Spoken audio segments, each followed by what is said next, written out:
Good afternoon. A very warm welcome in every sense of the word from us here from the European Parliament office in London and the European Parliament office in Dublin for our very first joint event webinar, and we hope that this won't be the last, on the impact of Brexit on Ireland, the Republic of Ireland and Northern Ireland. My name is Susanne Oberhaus and I'm the head of the Parliament office in London. Now, one of our main tasks here is to support and to promote interparliamentary cooperation and dialogue between the European Parliament and the UK Parliament and also the regional assemblies in the UK. And to deepen this dialogue and exchange, we are very pleased to have with us today a most distinguished panel to discuss today with us. So, we have, first of all, Mairead McGuinness, who is the first Vice President of the European Parliament, one of the most senior members of our Parliament, and with a very strong track record on all matters to do with Brexit, and especially its impact on the communities on both sides of the border.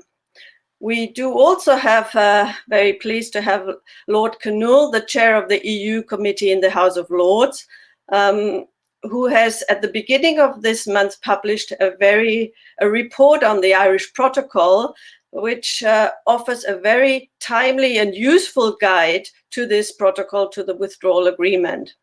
And last but not least, I'm very pleased that we have now joining Naomi Long, Minister of Justice in the Northern Ireland Executive and leader of the Alliance Party of Northern Ireland, and who also has been a member of the European Parliament. So very welcome here.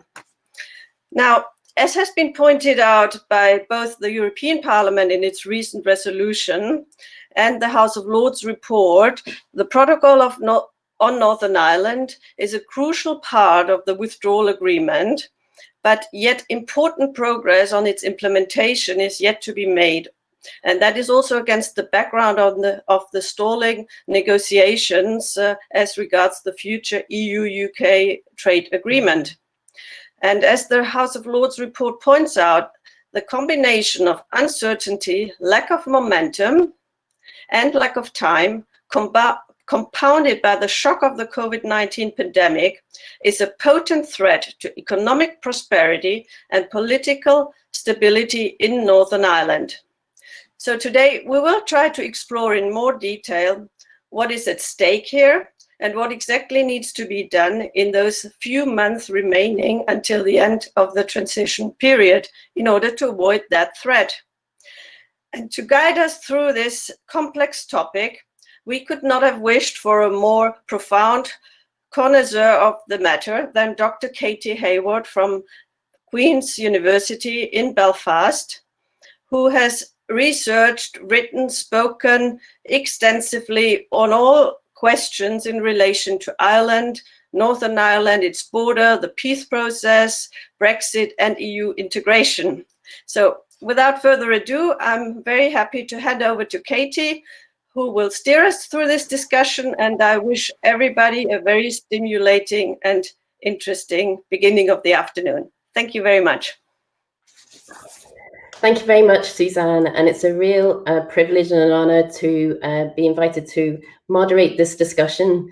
And it's a panel, I'm sure everyone will agree, that is composed of people who've made really remarkable contributions to this whole Brexit process through their political leadership, but also through the sharpness of and acute contributions that they've made with their ability to scrutinize this very messy and complicated process. This is a very special event for several reasons, partly, of course, because it's been jointly hosted by the European Parliament offices in the UK and Ireland.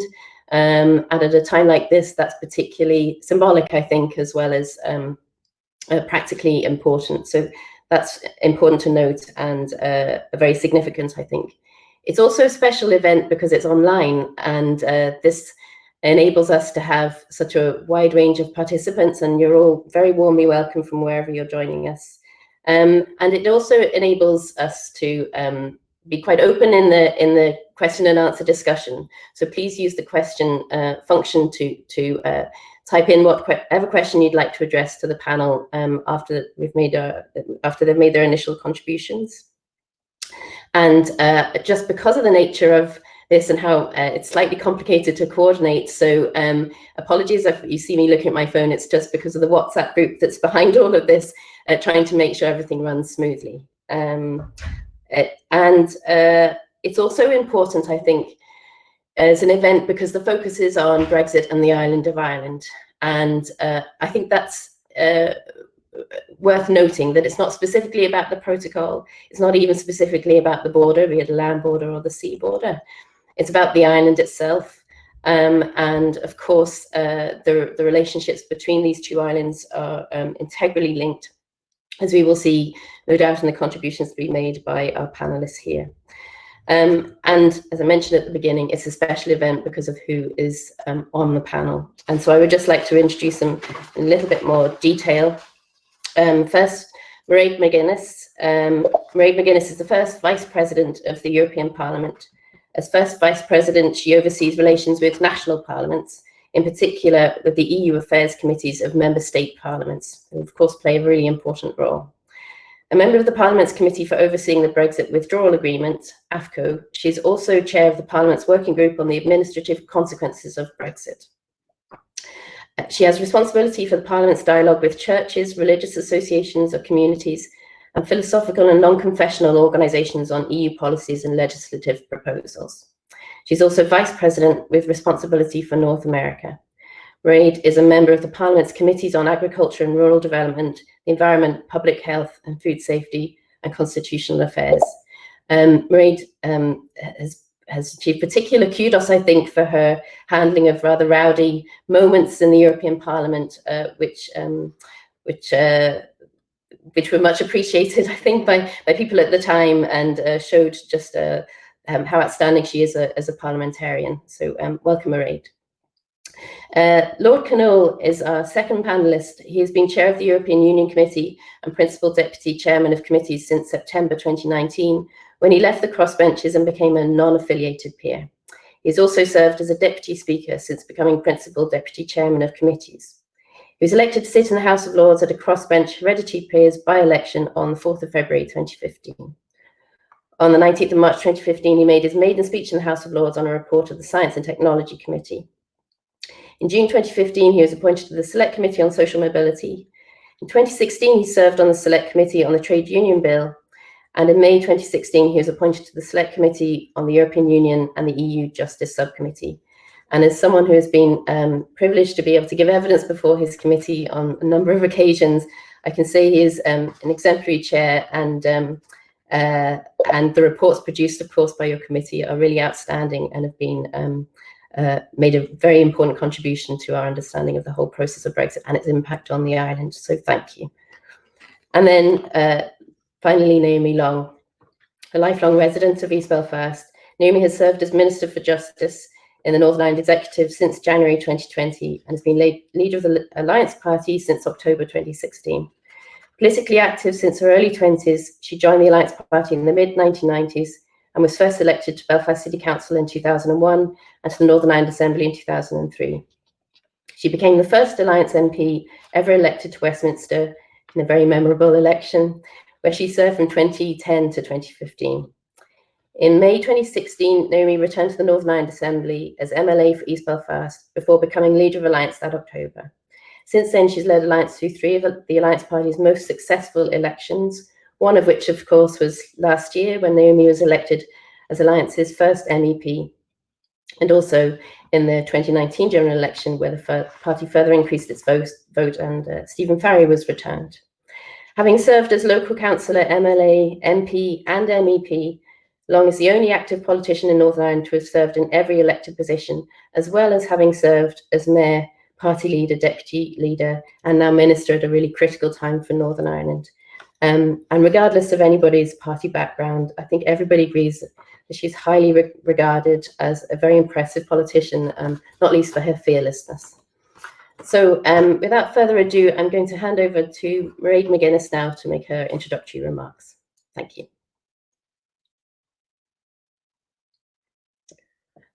To be joined by colleagues that I know very well over the last couple of years because of Brexit. So there's been some good things come out of it because I've got to know both Charles and Naomi. And indeed, I want to say that I'm sitting in the centre of the European Parliament here in Brussels. It's a Friday and I thought it would be really quiet, and I'm hoping it remains thus because there's been some activity before I came live to you. Now to the subject and content of what I think is a really important event today, because it is looking at Brexit not in a narrow context, but looking at it in the context of the island of Ireland.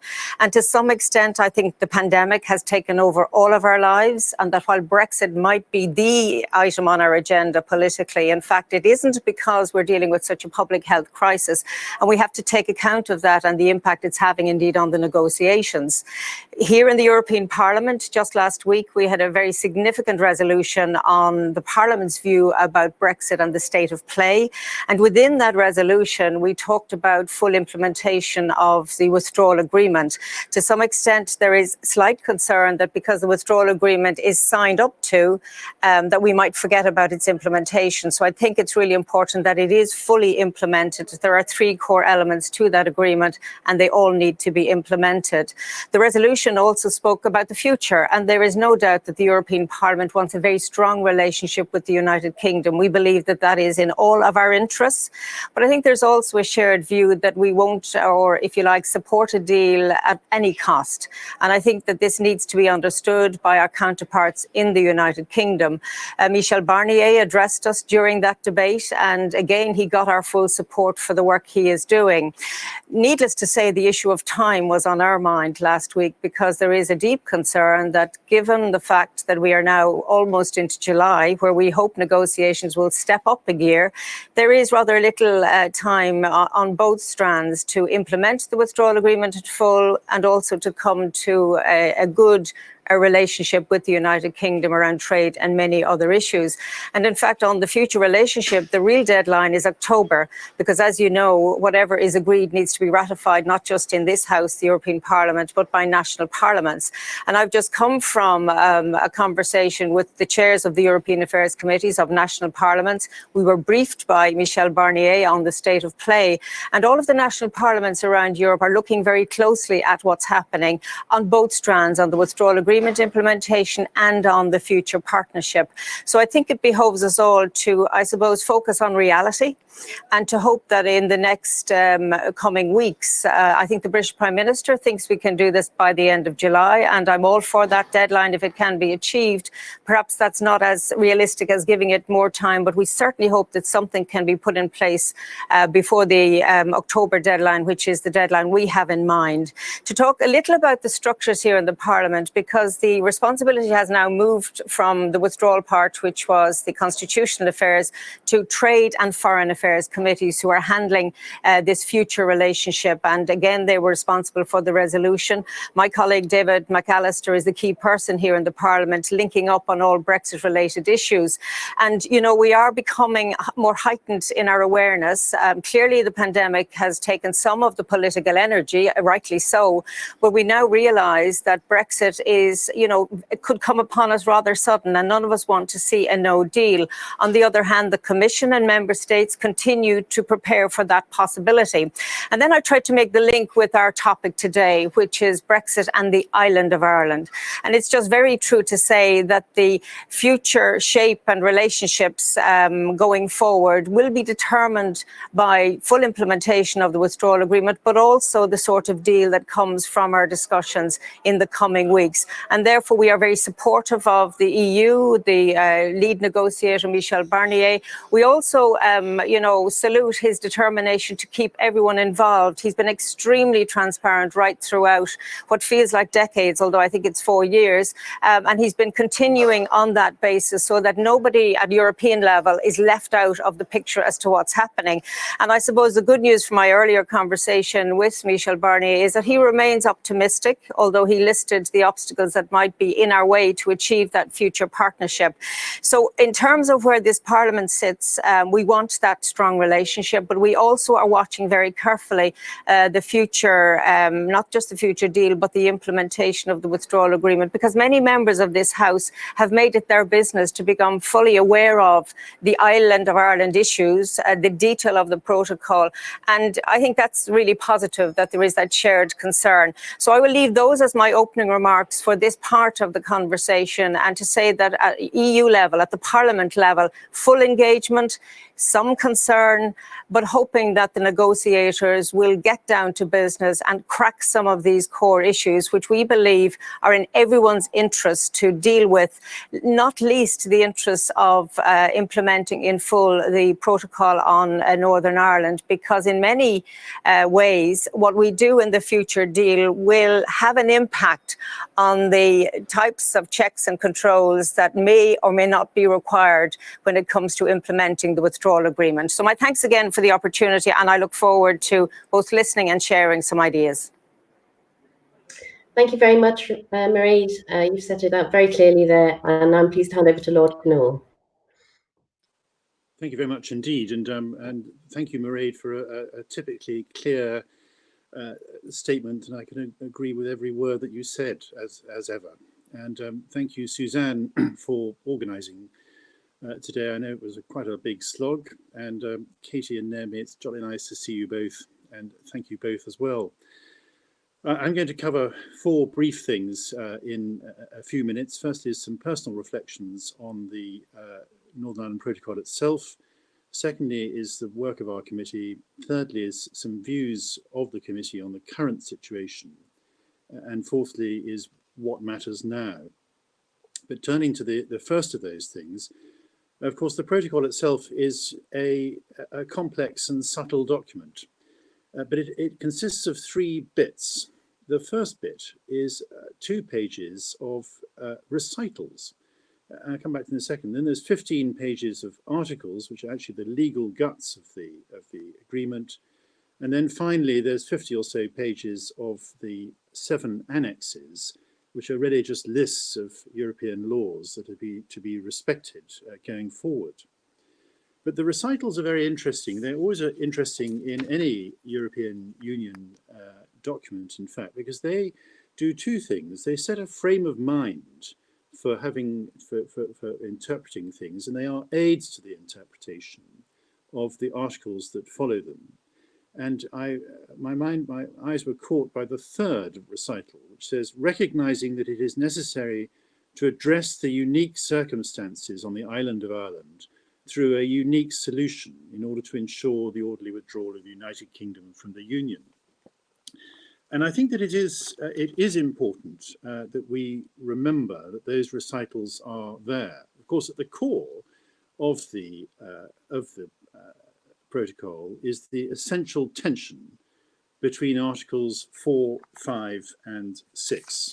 Article 4, of course, is the one that states that Northern Ireland is a part of the customs territory of the UK, and that's reinforced by Article 6, which says that nothing in the protocol will, and I quote, shall prevent the United Kingdom from ensuring unfettered access for goods moving from Northern Ireland to other parts of the United Kingdom's internal market. But they are offset by Article 5, which incorporates the entirety of EU customs legislation, including the Union Customs Code, to Northern Ireland. And that essential tension, of course, is where the Joint Committee comes in. There are 19 articles which go into every aspect of Northern Ireland's existence. But there are 12 big areas where the Joint Committee is charged with trying to sort out matters. Some of those are what I call monitoring and future adjustments, because of course the protocol is going to be, I think, a very long-lasting thing. But there are a number of vital areas that need to be sorted out before the end of the transition period.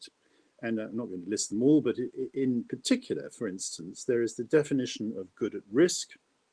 There are the the specifications of the arrangements over fish, and there are the specifications of the arrangements over agricultural support.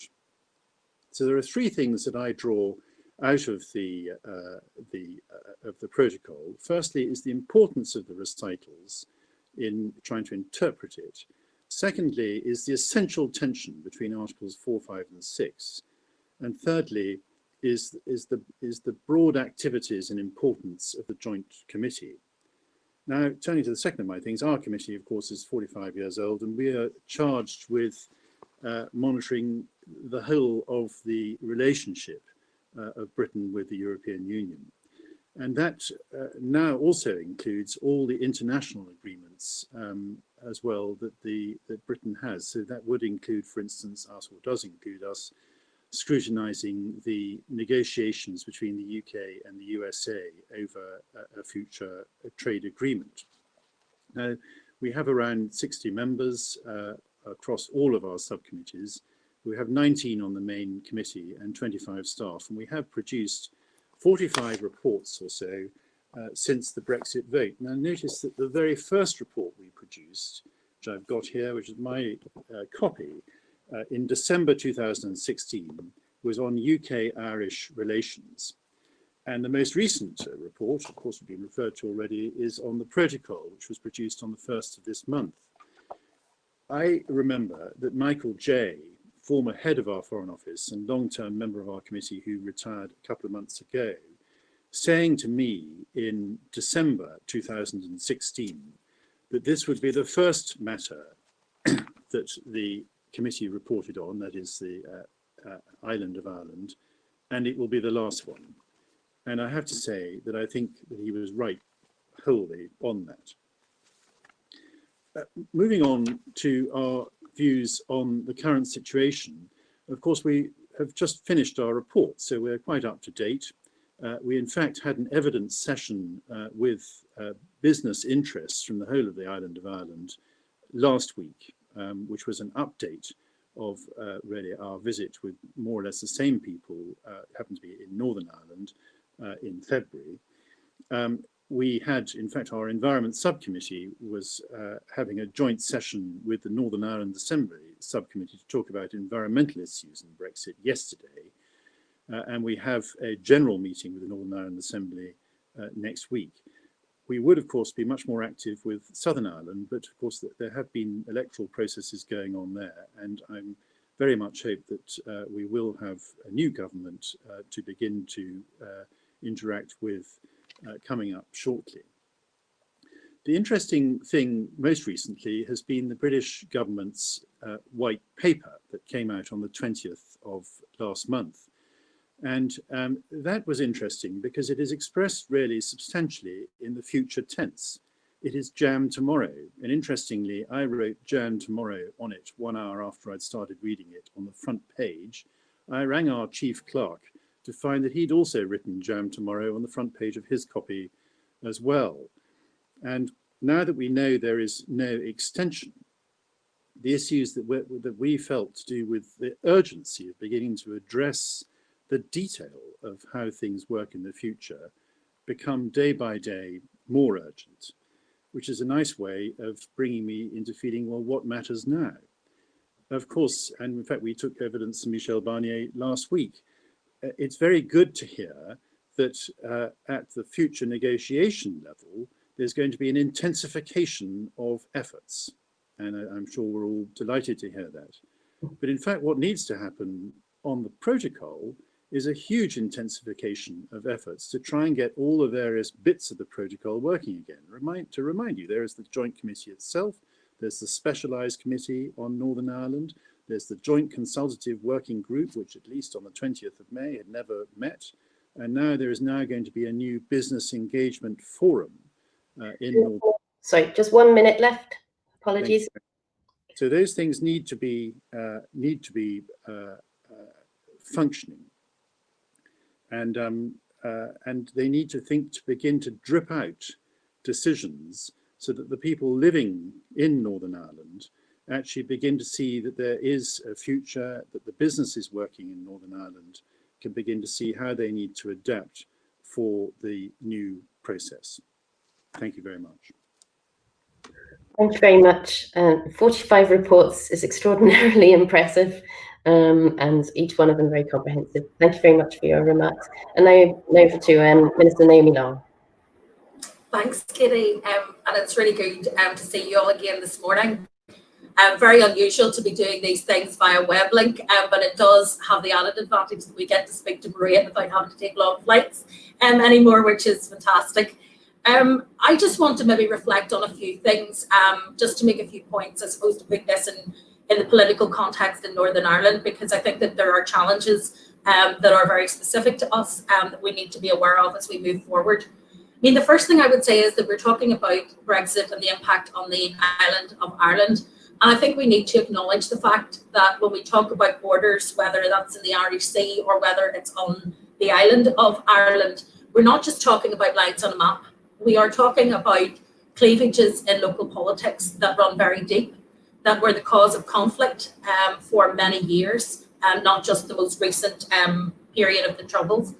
And I think that we need to understand fully the impact that every single practical consideration and every single practical discussion is overlaying with the sensitivities around the question of the border and our links with the UK and also our relationship with Ireland. And I think that there needs to be a recognition that that makes the practicalities of Brexit and working around all of these issues hugely sensitive. And we are a relatively new and fragile institution in our current form. And so I think the challenge there is great and shouldn't be underestimated. So I just want to put it in that context in terms of the politics and the difficulty sometimes that we have in resolving what may seem on paper like relatively straightforward practical issues, but that can cause huge sensitivities and disquiet within communities. The border winds its way through people's lives, through their daily lives and experiences. It winds its way through our politics. And it also has a huge impact on people's lived experience of the peace process here. And so I think it has to be treated with a degree of sensitivity, both in terms of our relationship with GB and also our relationship with Ireland. And the other point I want to raise is about COVID-19, because I think it has had a number of really significant impacts that are not necessarily being fully considered in all of this process. First of all, I think there's limited bandwidth in terms of government of being able to deal with the double challenge of Brexit in the midst of a COVID crisis. And I think the result of that is that Brexit has been somewhat squeezed out. To put it in context in terms of the Assembly, we had been having weekly dedicated meetings on the issue of Brexit until the COVID crisis. We have had 2 dedicated meetings dealing with Brexit since March.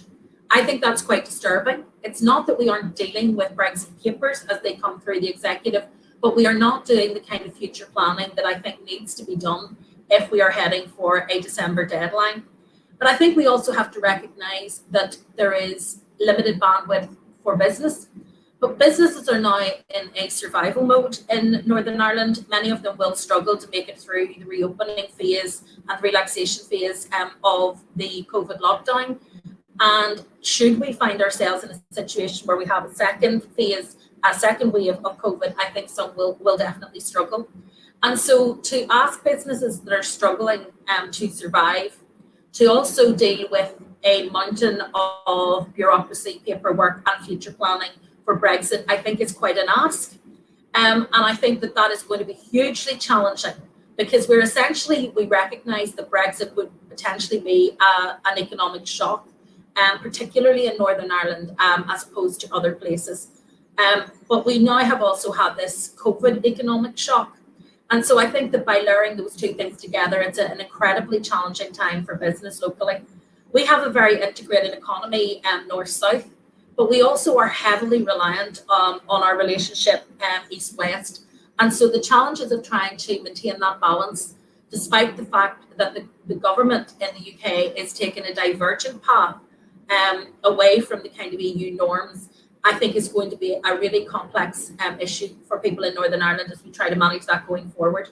And I suppose the third thing that COVID has done is that it has negated a lot of the planning that we had in place for no deal, because the world has shifted on its axis in the last few months, and much of what we had planned to do if there was a sort of no deal outcome from Brexit really no longer applies, because the context in which we're working is very different.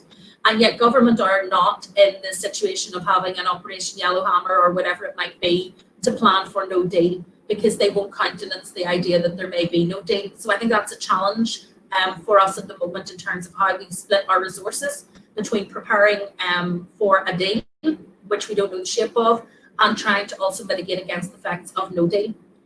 The third thing I want to say is that I think we're in a sort of a denial phase when it comes to Brexit, and I don't only mean at the Assembly. I think there's a denial phase in government about how difficult it will be to get a deal through. I think Mairead has set out very clearly that there are processes in the European Union, wheels grind slowly. And I, as a former MEP, am conscious that the deadline is actually much earlier in practice than it is on paper. And I think that that's not fully recognised, because Parliament is much more agile at being able to force things through at short notice and very quickly without the kind of approach that would tend to happen within the European Union. And so I think that there is still a sense that if we can put something out of the bag in the late hours of the 31st of December, everything will be fine. And I think people need to be rapidly disabused of that notion. But I also think that there is a degree of denial here in Northern Ireland about what the protocol will actually mean. I think we saw that very clearly in some of the questioning of the Prime Minister in Parliament this week, where people still are in denial about the need for checks when people come across from GB on goods that are arriving in Northern Ireland. But there's also, I think, a little bit of a denial just about the reality of the challenge that faces us. And I thought it might be useful just to, in terms of the capacity challenge, just set out what it will require of the Assembly, we think, in the next few months, in order to prepare for the protocol, which some ministers, I think, would still like to tell us we don't have to prepare for, but we do. We will have to pass 115 Assembly statutory rules, but we will also have to pass 208 Westminster statutory instruments through the Assembly, and that will require scrutiny by committees, and it will require time in the chamber. And I have to say, I think that is a very tall order, given that we're also dealing with a backlog of legislation from when the Assembly was suspended for 3 years. So I think there are genuine capacity issues when it comes to how the Assembly will be able to progress these issues going forward. The final issue that I want to raise is that of the communications between the Executive and the UK government. And I think whilst the Welsh and Scottish governments have been very robust in their responses, they have essentially set aside the internal debate about Brexit, good or bad, have set that to the side and have focused entirely on the practicalities of things. I think here we are still struggling to find unity of voice and purpose, because, for example, when we felt that we should write to the government and seek an extension in order to give us more time to do the work that is required, it's split very much in the pro-Brexit, anti-Brexit camp, as opposed to the practical issue of, can we actually be prepared? Can business be prepared in the time available? And I think that schism runs much more deeply in Northern Ireland politics, because it aligns full circle, to come back to the beginning, with the divide that we have in politics in Northern Ireland when it comes to the Irish border. And I think that that runs very deep and is going to be an additional challenge for us in terms of even dealing with what are basic practicalities. So those are my kind of initial thoughts, and I'm happy then obviously to engage in the discussion further. Thank you. Thank you very much, Naomi, and thanks to each of you for your comments. I wonder, just to begin discussion amongst the panel, whether you might be willing to reflect a little bit on the process of withdrawal itself, and the experience of that with regards to your respective institutions. So although, of course, Brexit to some degree reportedly focused on the sovereignty of the UK Parliament, and a lot of focus on the House of Commons in particular, all institutions, and especially now the Northern Ireland Assembly is back, are directly affected and were directly affected by the process of withdrawal. And I was just wondering if you might reflect a little bit on the constraints and also the opportunities that your institutions experienced, not just in relation to scrutiny and democratic process, but also the public-facing role of your institutions. And I wonder if I could begin by asking that of you, Mairead. Yeah, I think it's been really important that all of the institutions constantly speak about what's going on. And I think to Charles's point around the if you like, the conundrum about how you implement something that sounds so simple but is so extraordinarily complex, the Northern Ireland Protocol, we need a deep discussion and debate. And what was quite interesting after the referendum in the United Kingdom, when we didn't have an assembly in Northern Ireland, how significant that was for those stakeholders, citizens, businesses who needed to communicate their concerns. They didn't have a platform to do that. So the absence of the institution really left a gap at that particular time. So we all very much welcome that the Assembly is back up and running. I think that's absolutely vital. What's also vital in these times are these events, but equally the private exchanges, the times when parliaments meet. So this morning I spoke to the chairs of the European Affairs Committee across Europe, and we listened to each other. I've been able at COSAC to meet with Charles and other colleagues. And while we have our formal conversations, we also have time for coffee. And I think those are particularly important times. For the European Parliament here, I think our engagement on Brexit has been very transparent. Some of the more lively, fiery and indeed depressing debates on Brexit, both before it happened and afterwards, have taken place on the floor of our House, and some of the most difficult debates, I've been chairing them. So we've felt it in many ways and have tried to assist in this process while still regretting that it is happening. We're trying to assist in every way to make sure that the politics and the institutions and the commitments in terms of legal commitments in the withdrawal agreement and the political declaration which pinpoints the future are kept together, and that we remind each other of all of our duties and obligations. I think the other issue that I would feel from my side, as I represent those counties along the invisible border and lived in County Louth as a young person and slightly older now in County Meath, is that I think all of us have the backstory of the troubles in Northern Ireland. And again, we need to get us all to understand how difficult it was to build peace. And that while Brexit is a political decision through referendum, that fundamentally, and even in this morning's exchanges, everyone spoke about the importance of peace, and that all of the institutions need to work hard to make sure that we build on that process. And even if it is difficult and complex, that we do it in a very considered way. Where I would share the concerns that Charles raised is that thus far, I think there are more questions from Northern Ireland, from business and from everybody in politics as to what exactly is going to be required of them on January the 1st. And there's no point in them knowing that, excuse me, in December. They need to know that way before. And I think that maybe this conversation can help, if you like, jolt a reality check here, that in order for business that is devastated by the pandemic, as Naomi Long has referenced, and who also had been preparing to some extent for Brexit, but not sure in which type, they're now going to have to roll up their sleeves again and go back to the drawing board to see how they can plan. But I think it's very difficult for them to do that. So all of our political institutions, I think, need to work together, both at the public level and indeed in the meetings we have privately as elected representatives. And I have to say that one of the regrets I would have around Brexit is the idea that we may not have those informal opportunities as well as the formal, and that we have to rebuild structures to make sure that that continues.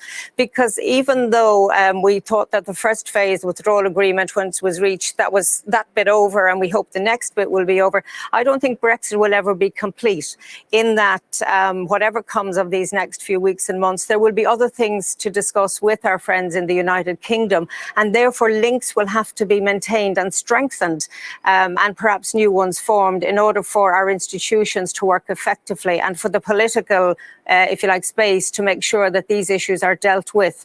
And again, to Naomi's point about what the pandemic has caused, to some extent I've been heartened in a way that public health was above politics, and I think some of the exchange exchanges within the Assembly, because we were prioritising public health, pulled away from perhaps some of the political differences, though clearly they are still there when we look at the vote on the resolution in the Assembly to extend the deadline. So we're all aware of the sensitivities and aware of our duties, and are trying in our different ways through our institutions to make sure that we have continuity, because beyond this year we are going to have that. And indeed on some of the bigger issues apart from trade and rules and those things that we are concerned about, connections with the UK around security, judicial issues is also very important to us. And while some progress might be made, I think there are issues where they're not even on the table yet. So yes, I think we do as institutions have to find ways to communicate. It's interesting that we can use this technology today because of health reasons, and maybe we can use it better in the future in order for us to know and understand. And one of the things that I have felt truly sorry for from the point of view of my engagement with people in Northern Ireland in business and in society generally is their sense of being voiceless at the early stages of Brexit. And I'm very glad now that we have politicians like Naomi and the Assembly can function, although it is of concern when she says that they've only had 2 meetings, particularly on Brexit. I think that will have to, if you like, spur up a little in order for those questions to be addressed to the satisfaction of businesses who are, in limited resources because of the pandemic, trying to re-establish their business and also trying to put aside some reserves to cope with whatever comes. And my final comment is that whatever comes changes on its way. And I think that's the most important message we need to get across, that regardless of the protocol, which is a very unique construct and indeed a complex one, that even with that, there will be change as to how business operates. And clearly what business would like today is certainty around that change, because it's something that they don't have now. So this lack of time, lack of info and lack of engagement, which is referenced in the report from the House of Lords, is still there, and it's still a big problem.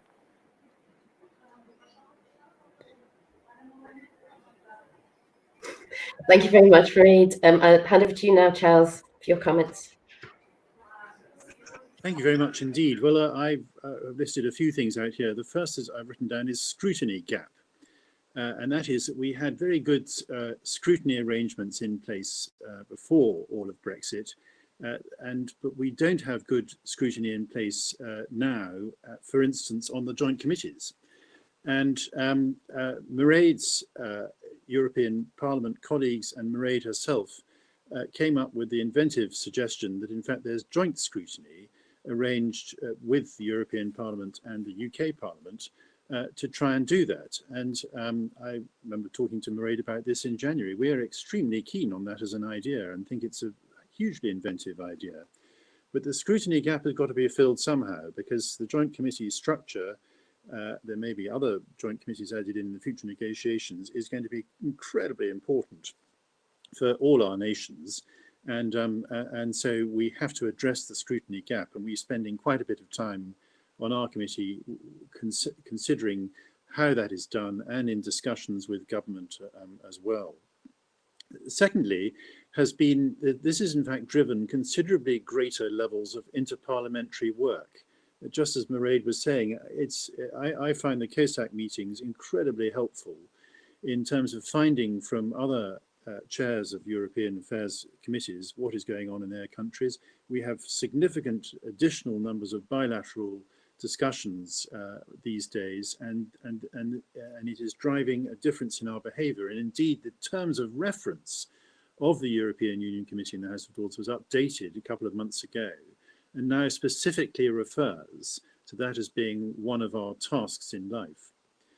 Third thing of 4 is that we're very bad at communicating, that we do quite a bit of work and we write reports, but we're now making considerably more effort in terms of trying to communicate what we're finding, so that it's not drowned out by people who are trying not to have, as it were, the searchlight aimed at what's really going on, sort of successfully tell people. So we are going to have to be better as a chamber, and better, in fact, as a whole parliament, at communicating what, as committees, we find out, and we're working at that.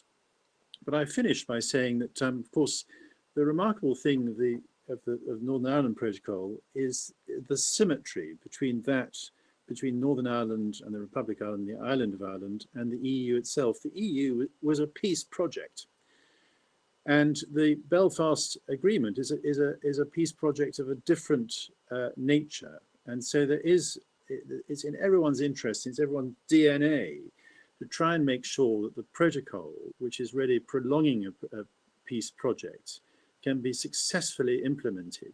And but I'm optimistic about things being solved, because I believe it's in the DNA of everyone sitting around the table that they want the thing prolonged, because it is such a key part of what we've been doing in Western Europe for many decades.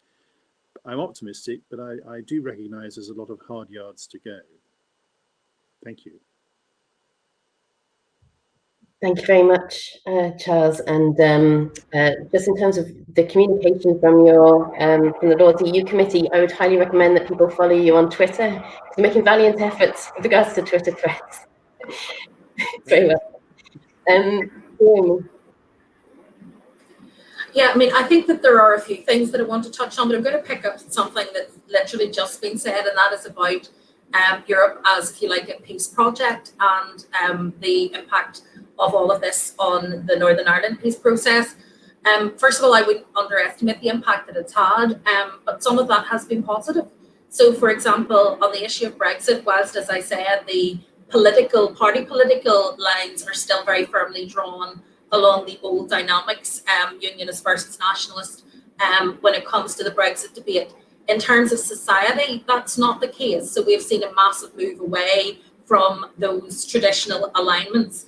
And my own party has benefited hugely, I think, from the fact that people have moved away. And Brexit was one of the factors that forced people to reevaluate, if you like, their loyalty to particular kind of party political allegiances, because they were challenged by what Brexit might mean for them and for their community and for society. And so there are opportunities in that for us to rise above the kind of old sectarian landscape and do things differently.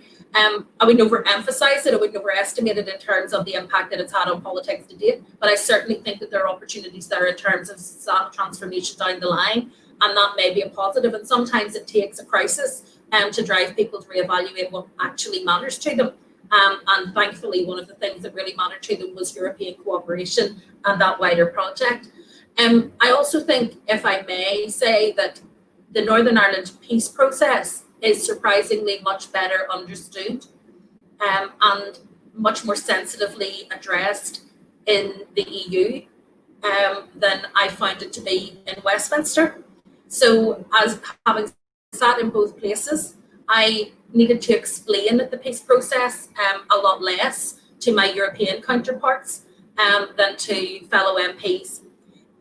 They were aware of the peace process, but they saw it as a job done, not as an ongoing process. And I think at times lacked sensitivity in the approach that was taken. I also would have to be honest and say that at times the way some MPs have referred to their counterparts in the South in a kind of a slightly pejorative but certainly patronising fashion, rather than respecting them as an independent nation, has been hugely unhelpful in terms of respect and dignity in terms of how we take these conversations forward. So I think there are real challenges around all of this. I think that we don't see the same sensitivity, sadly, from the UK government to the peace process as we would from the EU and indeed from the Irish government, who I think have invested much more personally in this and feel more connected to it in some ways than, for example, the current government might, just given that they weren't around at the time when the Good Friday Agreement was signed and through much of the change that happened. So I think that's unfortunate, but I think that's something we just need to work through. In terms of a voice for business, in terms of the Assembly, I think that's absolutely correct, and I think Mairead will appreciate. People felt very frustrated, particularly at a time when there was no Assembly, but a large number of pro-Brexit MPs from Northern Ireland in Parliament, and therefore they felt their voice was not being heard at all. And I think that resulted in quite dramatic changes in terms of the electoral landscape. However, I think people will increasingly become frustrated if they feel that those they've elected to the Assembly are not reflecting their concerns, because they're more driven by dogma than they are by the practicalities of trying to address the challenges that businesses face. And so I think that where we can set aside the discussions around Brexit and the protocol at the political level and look at practical ways of assisting business, I think that that's important that we do that. But I would have to note some caution, because my experience in the executive has been that it's been quite difficult to do that, and to get people to step away from their kind of traditional view around Brexit in order to make progress. I think in terms of where I suppose the communications are difficult, I do think because we don't have a single voice, a single position in the executive, where we do, we can articulate that clearly. But I think on the protocol in particular, there is a tendency for those who were pro-Brexit to blame the challenges we face on the protocol, where those who were opposed to Brexit clearly lay the blame for the problems that we're facing at the feet of Brexit itself. And so even that dynamic is making it quite difficult, because I believe we have to implement the protocol, but there seems to be some ambiguity in language coming from Westminster at times, particularly from the Prime Minister and his aides, around whether or not the protocol needs to be implemented in full and what that actually looks like. And I think it's very difficult for us as an Assembly and as an executive to be able to deliver on something whilst there is still this false narrative being peddled politically that these things don't need to happen. And so I think the sooner we all kind of get down to the reality, to the nitty-gritty, to the planning and organisation, the better it will be. And the sooner we accept the reality of the protocol and start to implement it, the better. I think the real challenge, and I think Mairead set it out very clearly, is that the longer it takes for a final deal to be done, or indeed not done, the longer it will be before we know exactly what will be required of business and are in a position to give them advice. And so my fear is that if the negotiations don't reach a conclusion quickly, that we will not have time to prepare as a government for what's going to happen, but we will also lack the time to prepare businesses for what is going to happen next.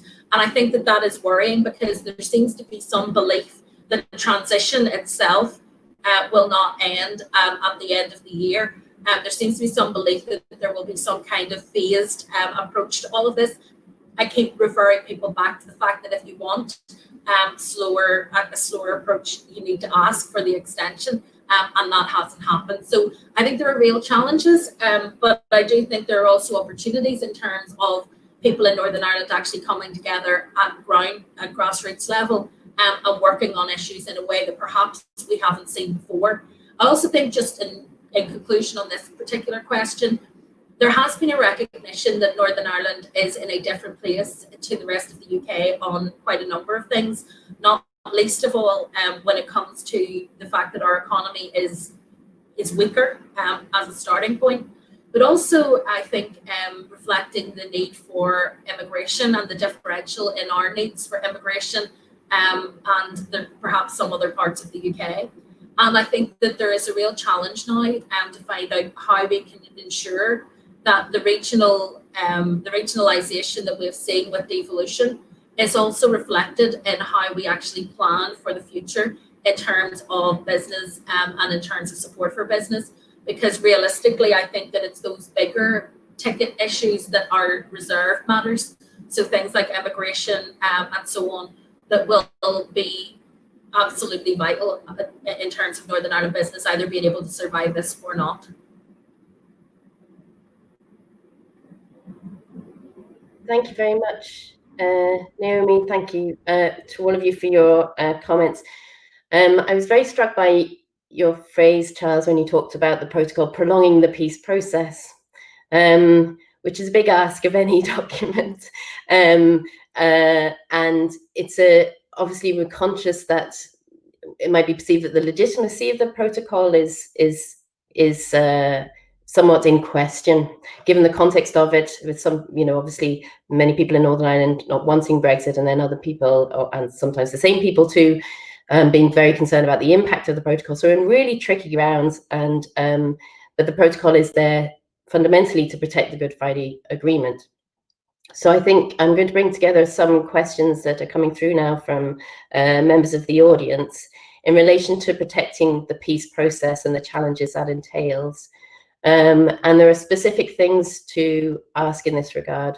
One is whether there is anything that, and by the way, pick up any of this or as you wish, rather than trying to answer all of it, but is there any legislative mechanism or anything in particular that any institution, be it the UK or the EU, could do, or even the Irish government might be able to do, that you think would be significant, or a small contribution perhaps towards protecting the peace process? And also in relation to that sort of relationship between the legislators, between, say, for example, the Northern Ireland Assembly and the European Parliament, are there formal or informal things that might be done to make a difference? And Charles, you mentioned the joint committee. Are there things that it would be useful, do you think, from Northern Ireland for the Northern Ireland Assembly or executive to be asking with regards to representation? So, or maybe there's something else entirely that you think would be really key to the peace process that I've missed there.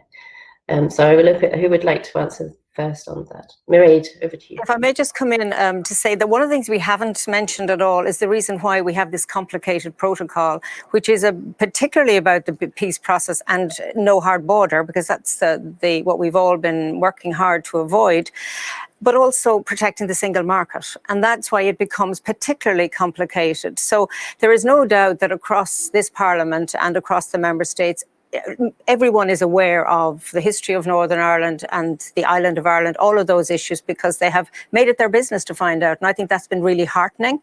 But equally, they would have concerns about their own marketplace and the protection of the EU single market. And that's why clarification from the UK side about, what are they preparing in terms of informing businesses of checks that will be required and how they will be done. And we really do need to see progress on that. So it's a two-sided issue. When you ask then about the institutions and what we can do, I mean, clearly, one of the things I regret, and I suppose it's not to the future, it's to the past, is that when I came here in 2004, I had the wisdom of Jim Nicholson. I met with Diane Dodds. We were both on a committee together. We would agree and we would disagree. But my goodness, being able to talk to each other meant that there were fewer differences and there was much more in common. And we will miss that engagement. And I think we're going to have to find a way to replace that. So whatever, I think, with the Parliament is very open to always engaging, whether we do that in a structured way. And while our resolution did, as Charles mentioned, suggest this, if you like, parliamentary assembly, there's been very little progress made on that thus far. And I think those of us who are interested in it need to make sure that that happens. I sometimes worry that maybe the political line of the UK wanting to be sovereign and independent may stray into us, not being able to keep together in the way we are, where I think lots of us realise that in this world, nobody can solve all their problems alone, and that parliamentary colleagues talking to each other is really positive. And then maybe just to say about the future with, ourselves in Ireland, I mean, clearly there is a new programme for government. I think votes have been counted even as I speak. I'm not getting any messages, so I can't tell you what's happening. But it is a very monumental day, a monumentous day in Ireland because of what's happening. We do hope a new government will be formed. And as you know, it will be 3 parties. And in the document, there is a particular chapter in the programme for government on, the island of Ireland, the shared issues, if you like. And I think a determination in that to make sure that we use all of the mechanisms available in the Good Friday Agreement and use them to the best possible way. And frankly, I think Brexit probably was a wake-up call for all of us, and a wake-up call around the Good Friday Agreement, that perhaps we weren't doing enough to fortify the agreement and making sure that we were working to, strengthen communities, to make sure that the policies we were implementing here in the EU and the way we were funding them were assisting community development, because this is not an overnight process. It's an overtime, it's an overgenerational process. So I think you will see, if everything goes as we hope in government formation, I think you will see a very strong focus in the new government towards maximising our connections around the Good Friday Agreement. And I think I'd have to mention Taoiseach Simon Coveney and his relationship with Julian Smith, which was so strong and so effective. And I would say, despite all of the other pressures on Minister Coveney, I mean, he gave it all to try and help in terms of restoring the Assembly. And I think that commitment will remain, and I think it can only be strengthened. And perhaps when there is a settlement around ministerial positions, that there will be a focus on this reality that we don't know what's going to happen in terms of how the protocol will be implemented. We know that we don't want it to have any negative impact between communities, and there are still tensions there. And, you know, that will be helpful. So I'm quite positive in relation to what we can do. The European Parliament stands ready to do that. I was very impressed this morning amongst the colleagues from around the European Union. They all referenced the Irish issue. So there's no doubt about the level of engagement and concern. It's how you translate that into practical application. And I suppose this is the key point. When there was a deal made effectively between the Taoiseach Leo Varadkar and the British Prime Minister Boris Johnson, which solved this conundrum of the island of Ireland and no hard border, it was a skeleton. And there's still very little flesh on the bones of that skeleton. And I think that that's why this conversation is so important, to perhaps understand what is needed so that people can plan and prepare, and equally put gentle but effective pressure on the negotiators to make sure that the future relationship minimises the changes that will be made. Although having said that, when you listen to what the British Prime Minister speaks of, it is a Brexit of divergence, and that is likely to intensify after 2020, and we will need to understand the implications of that greater divergence around how the protocol in Northern Ireland is implemented. So I think, as Charles said, it isn't just scrutiny now. I think it's scrutiny almost for the long term. Absolutely. Thank you very much. That's a good analogy too about the skeleton. I think of the protocol. It explains a lot as to why we are where we are at the moment. Thank you. And Charles? Thank you very much indeed. And yet again, I find myself agreeing heavily with Mairead. And thank you for reminding us as well about the importance of protecting the EU single market. And there is also the UK single market, which is protected as well. So it's a very complicated thing to do all round. I want to just go back and stress again the importance of scrutinising the Joint Committee and the Specialised Committee on Northern Ireland. And because this is the committee which has been set up to solve all these problems. And at the moment, there is no formal scrutiny process so that the parliamentarians concerned, so that is at the Northern Ireland Assembly level, at the Westminster level, at the European Parliament level, actually we're not getting the automated look-in as to how that joint committee structure is working. And that's incredibly important, because if it starts going off the rails, there's no method of us discovering that nice and early. And the key thing is I think, to build a proper and proportionate scrutiny structure on that. And Mairead and her colleagues are very focused on that. And I say again how appreciative we are of their what is now at least two resolutions that have been adopted on the point, and we're very supportive of that all round. In terms of the involvement of the Northern Ireland Assembly and Northern Ireland government in things, it is actually set out how they get involved in the whole withdrawal agreement package. And I think we have to see how that works a bit to see whether or not that is proportionate and correct. And if it's not, then I hope that the withdrawal agreement mechanism, which allows for small changes, and the first small changes have even been agreed between the parties in the last few weeks, would allow for changes in that, which I think would strengthen it. But in terms of the structures that I think are needed, we have something called the Interparliamentary Forum on Brexit, which was started by the Lords Committee, which includes all of the devolved administrations in the UK.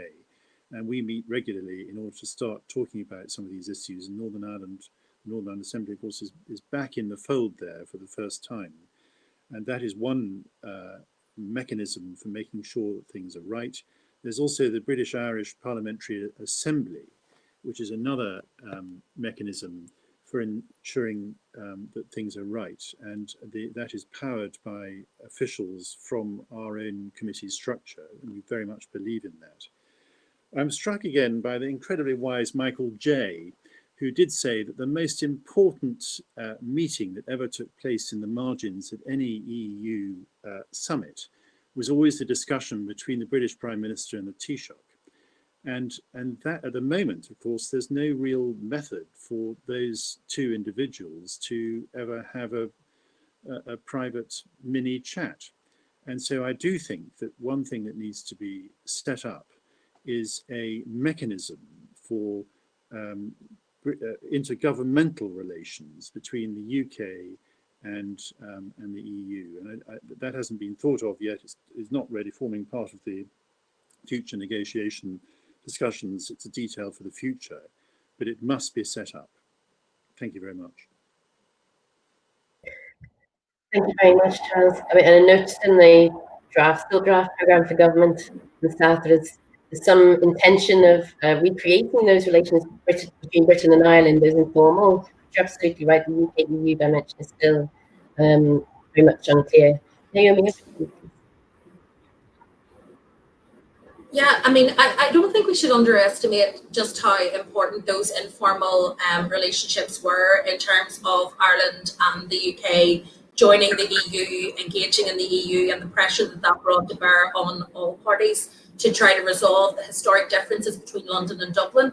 And until those differences were resolved, until relationships there were normalised between the two nation states, it was always going to be almost impossible to pursue any kind of peace process in Northern Ireland, which was disputed territory. So I don't think any of us should underestimate when people say to me, well, you know, the Good Friday Agreement wasn't really an EU project. Well, actually, in essence, it was, because it was the EU and joint membership, collaboration and relationship building through the EU that built the foundations on which the peace process was then able to be nurtured into existence. And indeed, it was the EU and their programme funds and the peace monies that came to Northern Ireland that then kind of sustained it over that period. But more than that, fundamental to the Good Friday Agreement is the direction of travel of the EU, which was to move towards much more collaboration, cooperation and alignment, and to make borders less and less important. And so if you have a border dispute, one way of resolving the dispute is to minimise the impact of the border on everyday life and people's lived experience. And that was a very effective means in terms of the Good Friday Agreement, where people were essentially able to live their lives as EU citizens on both sides of the border without impediment to trade, to travel, or anything else. And I think that joined upness around the EU actually diminished the importance of borders and allowed things like the common travel area to come into the fore, and I think really was very effective in terms of underpinning the peace process. I do have to say it's slightly ironic that in this conversation we're talking about how we can find ways of communication, cooperation, collaboration, and you do kind of at times feel like saying it's a pity a big organisation like that doesn't exist somewhere where people could come together and work on these things. We are always, I think, at the disadvantage that the EU already does all of these things very well, and that whatever we put in place is suboptimal. And I have found that with a lot of the things that I've been dealing with in justice, we have been able to find replacements and mechanisms. And I think within the security sphere, there's more flexibility because people are aligned in terms of their desired outcomes. So it's been easier in some ways to progress those issues. But all of those solutions, when they're assessed against what we had before through the EU membership that we had, are suboptimal. They are more clunky, they are more expensive to run, they are more awkward to operate in real time. And so I think that the same will be true of communication, which is why it's so important that what came, if you like, casually and naturally as members of the EU, in the same way that in Parliament, people in the voting lobbies could have quick chats that could be influential on different issues, the same way that around the fringes of the EU, people would meet from different parties and have those conversations. Those incidental conversations now need to be structured. And that's difficult because sometimes the value of those conversations is that they're unstructured, unminuted, unrecorded, and they're about relationship building.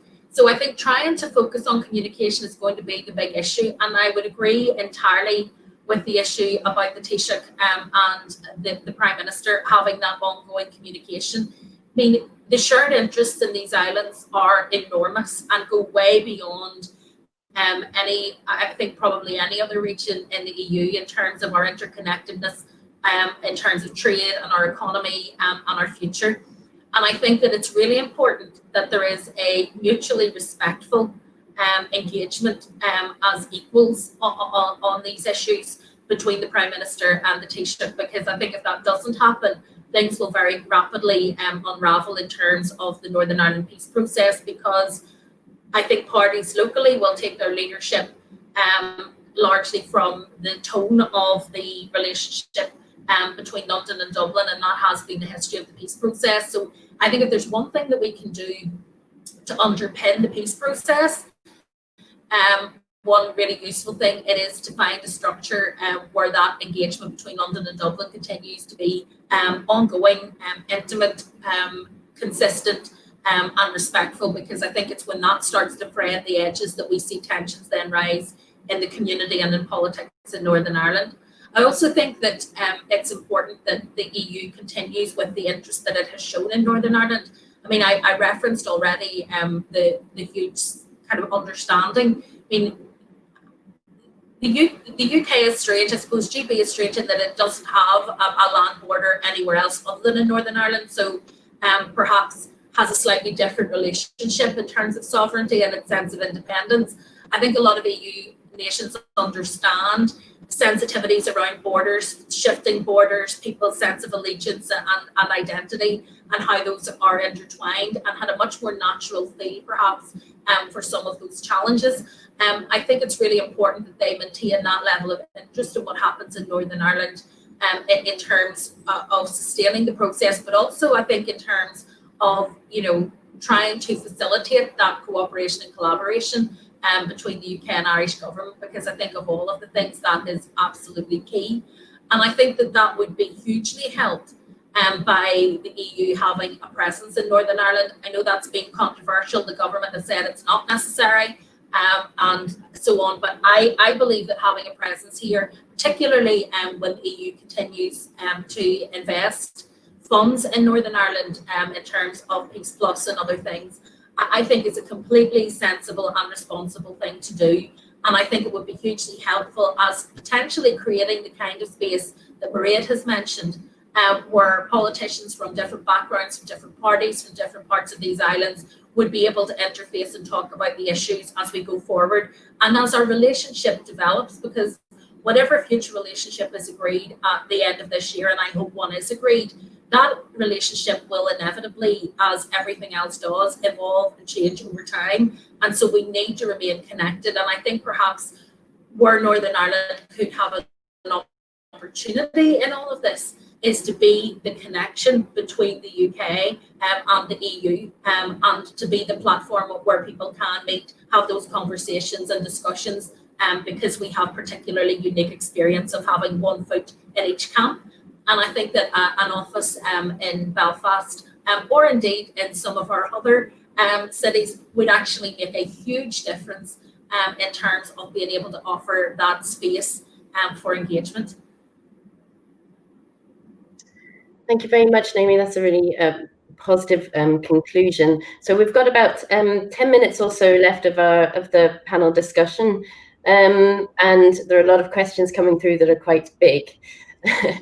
But I think so. I'll just mention some of them, and I think one fundamental issue is, of course, the fact that there remains these tensions and disagreements about what the protocol actually means. And I mean, the question of the EU's presence in Northern Ireland has been highlighted even after the recent joint committee meeting as an issue over which the two have to find some kind of agreement and solution by the end of this year. And what is your sense of the fact that still, even in Parliament, we're hearing this idea that in the UK Parliament, that there will be no checks and controls, there won't be physical infrastructure, and if this question of, say, exit summary declarations from Northern Ireland that we have to ask Michel Barnier about that. You know, this sort of the fact that it's still in the realms of drama. And I wonder whether, I guess there's two possible outcomes to this. One is that there will be fundamental tensions and they will never resolve those issues by the end of this year. And what, if that was the case, what would you think would be the consequences of that? Or indeed, they will be quietly resolved, but perhaps not satisfactorily resolved. So there will be some kind of fudge or compromise, but maybe that's not done clearly or in a sort of transparent way or an effective way. If you see what there's a slight difference there. So what would you think might be the consequences of either of those kind of outcomes? Or maybe there's a different outcome. Can I maybe come in on this one, Katy, just very briefly? I think there are two aspects to this. I think, first of all, if we continue with the delusion that this doesn't require checks, that it doesn't require the kind of infrastructure that it clearly does, then I think we run the risk of not being prepared when it comes to the end of this year. And I think that leaves many of our businesses in a very difficult position in terms of their ability to be able to take forward the business that they have to do. I think businesses do want to trade in uncertainty, but more than that, I think we need to create a culture of compliance from the outset. And I say this with a very strong focus as Justice Minister. We have a certain group of entrepreneurs in this community who are very good at exploiting loopholes in the law in terms of organised crime, in terms of smuggling and other things. And we know that much of that money then ends up getting invested in paramilitary and terrorist organisations.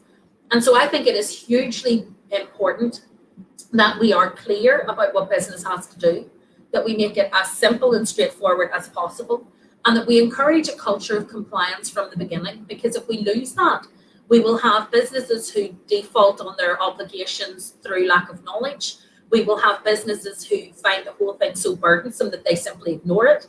And we will have others who deliberately exploit the uncertainty and non-compliance in order to conduct their business in an illegal manner.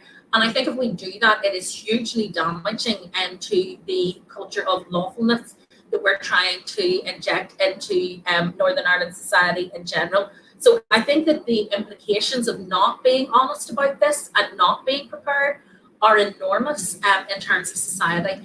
I also think that there are costs incurred here that we need to be realistic about. If we want, for example, our ports and our other businesses to be ready for this, we need to give them advance notice so that they can make the kind of changes and plans that are required. And that means getting certainty as early as possible in this part of the year so that they can make those plans. Because I think what business cannot cope with is a constantly movable feast, so that they don't know from one day to the next what is being demanded of them. I don't think it's reasonable to do that, but I think that needs leadership at the top, because I have to say, when we try to discuss these issues at executive level, what we find is people referring to what Boris Johnson has said or what a minister has said at the dispatch box in Westminster, which is often entirely contrary to the text, the legal text that has been agreed in the protocol and the political declaration and the withdrawal agreement. And we keep having to return to this debate as to what does it mean.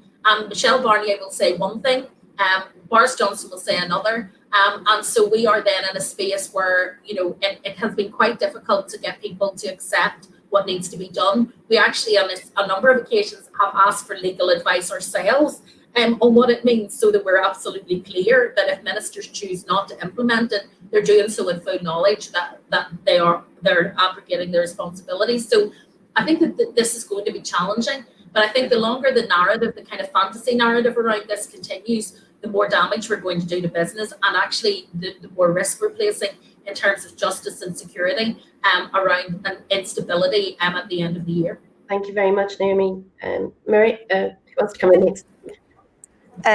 Just on that point, I mean, intuitively, one would think that the United Kingdom would be pushing for this big framework agreement with the European Union in order that the words said in the House of Commons occasionally mean that there is very little change in Northern Ireland. I mean, that just is intuitively the case. However, what is also politically being said is that this divergence will happen over time.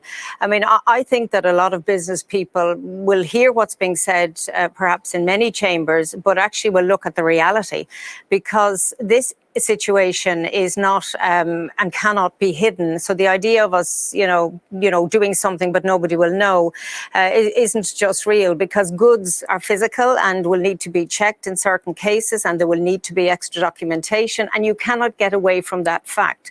And the reason why we don't have those checks and obligations today is because the United Kingdom is in a transition out of the European Union and enjoys the benefits of being within. So, I mean, there are challenges for the United Kingdom in these next weeks and months to, if they want little disruption in Northern Ireland, then really work very hard and come to an agreement with us in the European Union around a very strong, comprehensive future relationship. But the idea of trying to, sort it somewhere quietly, I don't think that's real at all. And I think it doesn't help those businesses and individuals, the people at the port who are getting letters recently and getting mixed messages from the letter and the word. I mean, they know the change is coming, and the sooner they know what exactly they need to do, the better. So I hope that that will be what will prevail. I mean, the questions I get asked is, around, rules of origin. I mean, from an island of Ireland, if we come back to this theme here, we haven't even mentioned environmental issues, because rivers flow and, there's no border with a river. And all of these things that are important to us for the future around climate and biodiversity, on a shared island, we need to work together on those. So that's one other reason why we will need to strengthen our cooperation, because air quality doesn't stop where the invisible border starts. So I think on so many other issues, we're going to have to work really well together. But it is back to that point of what exactly do the two sides want. And I think Europe has been very clear from the outset. And indeed, the United Kingdom signed up to the political declaration.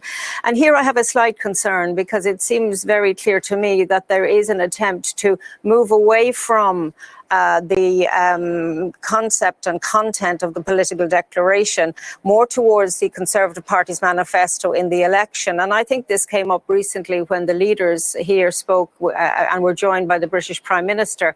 In good faith, both parties signed to that political declaration. And we all know that even in the withdrawal agreement, there was some effort, small and unsuccessful, on the UK side to look at some small parts of it around geographical indicators, around food, etc. So, we have to be very straight with each other. I think we have to respect each other's different positions, respect each other as equal partners, but also be able to say as friends that when we feel that, a line is being crossed, that we can say a line is being crossed, and that therefore when the parties sit down next week, I think the language will probably be clearer.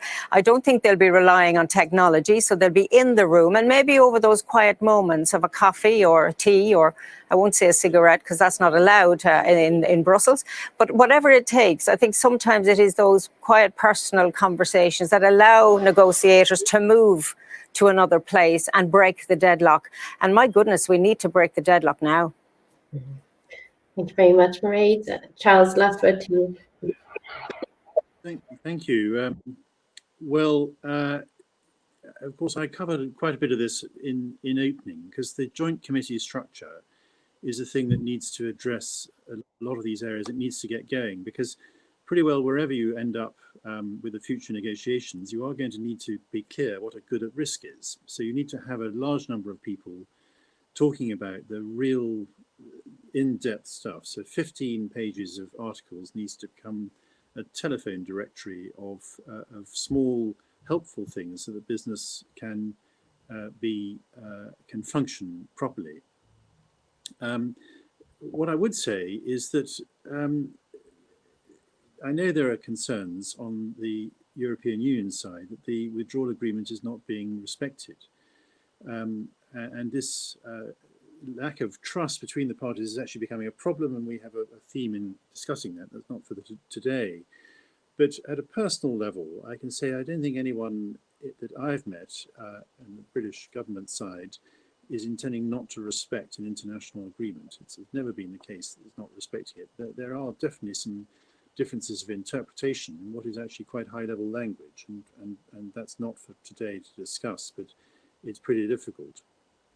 If the and just like the future negotiations, if we don't manage to agree a whole lot of stuff that the Joint Committee needs to agree, and it's all laid out in our report, in fact, what the Joint Committee needs to do, if they don't manage to do that by the end of the transition period, then there's a nasty awaiting everyone, just as there is a nasty awaiting everyone if the future negotiations don't produce a result. If, on the other hand, the future negotiations do produce a result and do produce a good free trade agreement, then in fact implementing the protocol becomes a lot simpler, because quite a lot of the processes will become simpler because of the free trade agreement. They won't go away, any of the processes totally, but they will become a lot simpler. And finally, just to comment on the Belfast office, it's of course incredibly unlucky it's become a heavily politicised thing within Northern Ireland, so it's quite difficult because of that. But it does seem to me that aside, it's slightly ready, fire, aim, in that you, at the moment, because there isn't actually any agreement and the Joint Committee hasn't done its work, one doesn't have a clue what is actually required, and one therefore doesn't know whether one needs an office, or if one has an office, what it will have to do.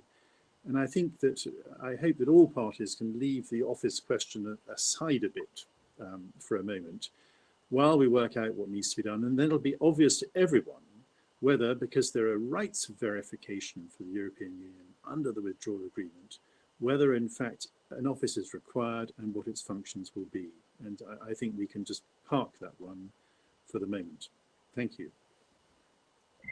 Thank you very much. And I am obliged to say that the Twitter handle for the Lords EU Committee is @LordsEUCom. I thank you very much. I just wish to apologise to all of those who asked excellent questions and which we weren't able to get to. But I hope, I have no doubt that you all found the contributions of the panel both informed and informative as well. And it was a very positive discussion given the topic. So now I'm delighted to hand over to James Temple-Smithson, who is head of the European Parliament office in Dublin. Thank you, James. Thank you very much, Katie. In closing, I'll be brief because I'm sure some people want to hop across channels to listen to the end of Tony Connolly's session at the IIEA, or even just to get to lunch. So I'll just make one point if I can, which is this: that for all of the starring role that the House of Commons had before the last UK general election, which Katie referred to earlier, I think it is possible for the role of the parliamentary aspect of Brexit to be overlooked. And I think in organising this event, what we wanted to try and do was address that and highlight that role. And I think thanks to our really senior and expert panel, we've managed to do that. We heard from Mairead about the meeting with the national parliamentarians from around the EU today. And it's clear that with the European Parliament itself, with the national and regional parliament assemblies in the UK, that not only do they all have an important political and legal role in this, but that also they can make a very positive contribution to the outcomes. So I'm very grateful to all of our panel for helping make many other points as well, but making that point in particular. So to Vice President McGuinness, Lord Kinnoull, Minister Naomi Long, thank you all very much.